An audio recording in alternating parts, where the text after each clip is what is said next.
یہ اتنا پر اعتماد آدمی کون ہے یہ؟ سلیمان شاہ کا بیٹا ارطغرل جنگ میں بہت ماہر ہے۔ یہاں مردہ جانوروں کی 2 کھالیں بیچنے آیا ہے۔ لیکن مجھے لگتا ہے کہ اس کی آنکھیں کسی اور چیز کی تلاش میں ہیں۔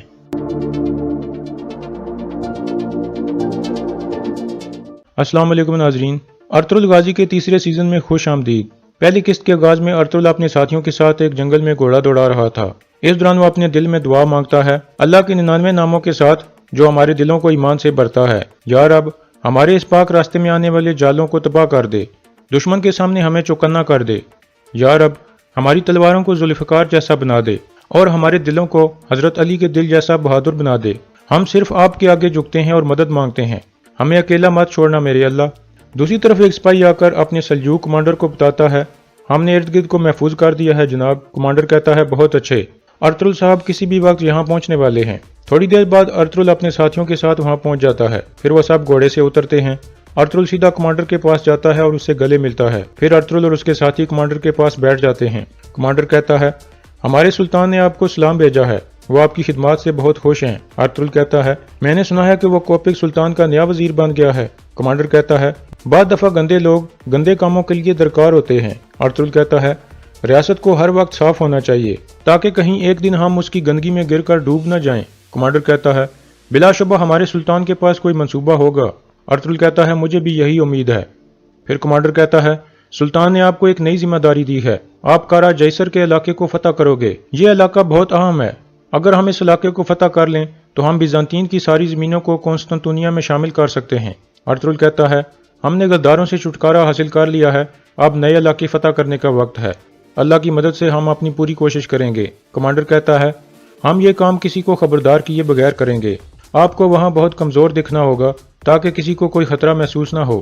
ارطغرل کہتا ہے ہم ایک کمزور بھیڑ کی طرح دکھنے کا کام اچھے سے کر لیں گے۔ کمانڈر کہتا ہے بہت اچھے، ہمیں قسطنطنیہ کے اندر سے خبر ملی ہے کہ صلیبی نئے حملے کے لیے تیار ہو رہے ہیں اور وہ ہمیں ان زمینوں سے نکالنا چاہتے ہیں۔ ارطغرل کہتا ہے اور ہم ان زمینوں کو اپنا وطن بنانا چاہتے ہیں۔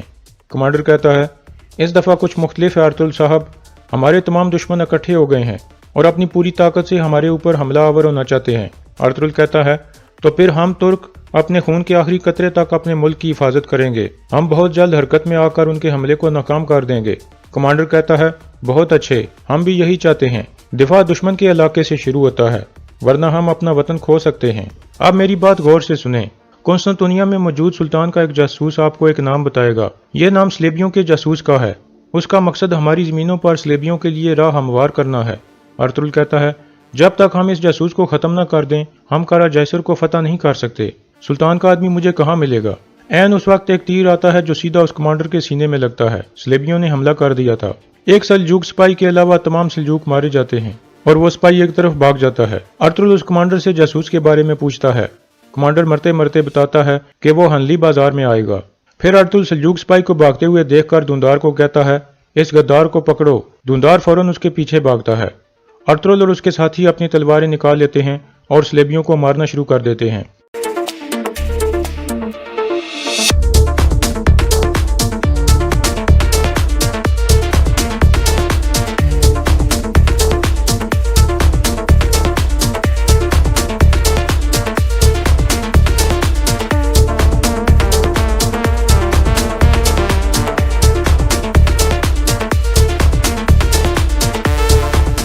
کچھ دیر کی لڑائی کے بعد تمام صلیبی مارے جاتے ہیں۔ دوسری طرف غدار سلجوق سپاہی بھاگ رہا تھا اور دوندار اس کا پیچھا کر رہا تھا۔ وہ سپاہی بھاگتے بھاگتے ایک آدمی کے پاس پہنچتا ہے اور اسے کہتا ہے تمہارے آدمیوں نے حملہ کر دیا ہے۔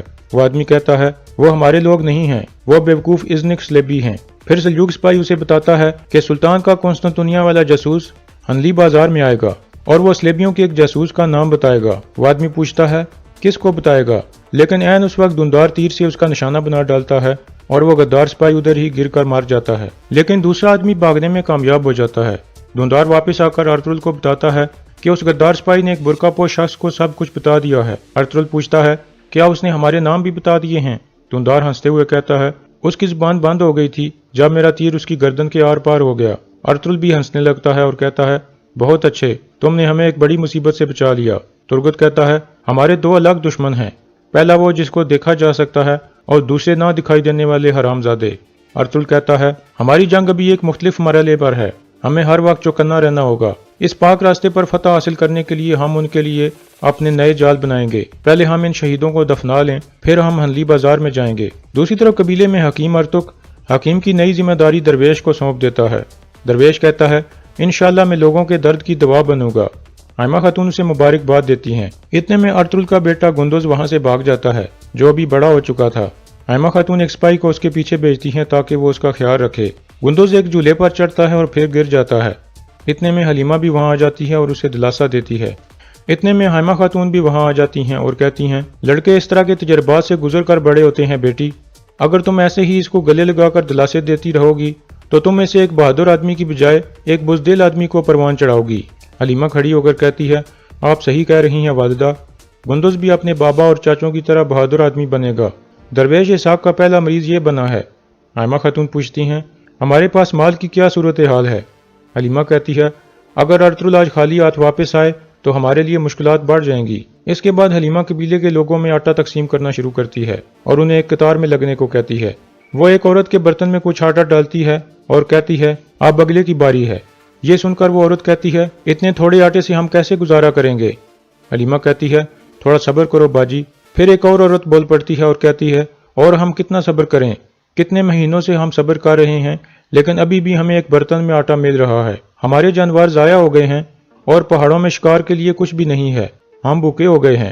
اس کے بعد باقی سب لوگ بھی شور مچا دیتے ہیں اور کہتے ہیں ہم کہاں سے اپنی روٹی تلاش کریں۔ کچھ دیر سننے کے بعد حلیمہ آگے آتی ہے اور کہتی ہے ارطغرل نے آپ سے یہ وعدہ نہیں کیا تھا کہ آپ کو کانٹوں کے بغیر پھول دیے جائیں گے؟ انہوں نے کہا تھا کہ ہمارا راستہ مشکل ہے، اب تم لوگوں کو کیا ہو گیا ہے؟ پھر بانو جزیک غصے سے بول پڑتی ہے اور کہتی ہے یہ ارطغرل صاحب کا ہی راستہ ہے جس کی وجہ سے ہم اس صورتحال میں ہیں۔ اب مجھے بتاؤ کون سا شخص ہے جس نے بھوکا رہنے کے لیے قبیلہ چھوڑا تھا؟ حلیمہ کہتی ہے دوان الپ نے بغیر کسی ہچکچاہٹ کے ارطغرل کے لیے اپنی جان دے دی اور تم یہاں اس طرح کی باتیں کر رہی ہو۔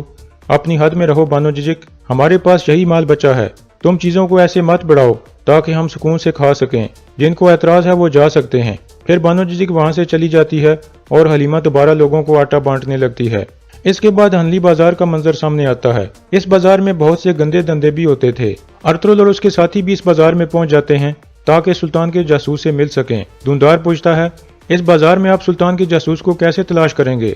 ارطغرل کہتا ہے اگر آپ کی آنکھیں یہ نہ پہچان سکیں کہ کون آپ کی طرف ہے اور آپ کا دل یہ نہ جان سکے کہ آپ کس کے ساتھ چل رہے ہیں تو پھر آپ پہلے ہی جنگ ہار چکے ہوتے ہیں۔ اس دوران گھوڑے پر بیٹھا ایک آدمی بلند آواز میں کہتا ہے اس بازار کا مالک سیمن ہے، آؤ آپ بھی اس کے پاس چلو، وہاں بہت عمدہ گھریلو چیزیں ہیں اور بہت لذیذ کھانے ہیں جو آپ کا انتظار کر رہے ہیں۔ ارطغرل بھی کچھ دیر اس کا جائزہ لیتا ہے اور پھر ایک طرف بڑھ جاتا ہے۔ دوسری طرف سلیبیوں کا وہ اہم جاسوس موجود تھا۔ یہ سن کر وہ شدید غصے میں آ جاتا ہے کہ اس کی شناخت اب راز نہیں رہی۔ اس کا نام سیمن تھا اور یہی انلی بازار کا بھی مالک تھا۔ سیمن کہتا ہے یہ لازمی ہمارے استاد اعظم کے آدمیوں کی غلطی ہے، ان کو اس کی قیمت چکانی پڑے گی، میں یہ مسئلہ جلد سے جلد بڑی کونسل میں لے کر جاؤں گا۔ دوسرا آدمی پوچھتا ہے اب ہم کیا کریں گے جناب سیمن؟ سیمن کہتا ہے ہم قسطنطنیہ میں سلطان علاء الدین کے جاسوس کو پکڑنے کی ہر ممکن کوشش کریں گے۔ آدمی کہتا ہے بازار آج کھلا ہے، وہاں ہزاروں آدمی ہوں گے، ہم اس کو کیسے پہچانیں گے؟ سیمن کہتا ہے سلطان کا جاسوس کوئی عام آدمی نہیں ہوگا، اس نے اپنا بیس کسی قابل اعتبار آدمی کی طور پر بدلا ہوگا، اس کا سب سے بہترین کام گھڑ سواری ہوگا۔ سیمن کا آدمی کہتا ہے آپ کی عقل خوفزدہ کرنے والی ہے جناب سیمن۔